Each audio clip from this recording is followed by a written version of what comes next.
ഒരു മുംബൈയിൽ നമ്മുടെ മനു ബാലചന്ദ്രനോട് പറയുന്നുണ്ട്, അങ്കിള് ഓക്കെ അല്ലേ, അങ്കിളിന് കുഴപ്പമൊന്നുമില്ലല്ലോ എന്ന് ചോദിക്കുന്നത് കാണാനായിട്ട് സാധിക്കും.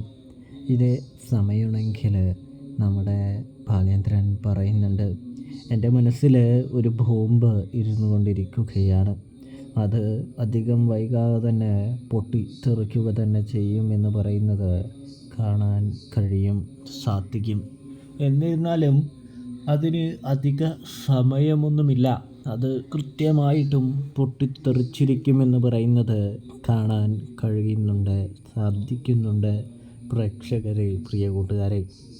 ഇതേ സമയം എങ്കിലെന്നാൽ അങ്കിളൊന്ന് പൊട്ടിത്തെറിച്ച് അങ്കിളുടെ മനസ്സിലുള്ള ഭാരം ഇറക്കി വയ്ക്കാനായിട്ട് മനു പറയുന്നൊരു കാഴ്ച കാണാനായിട്ട് സാധിക്കും കൂട്ടുകാരെ.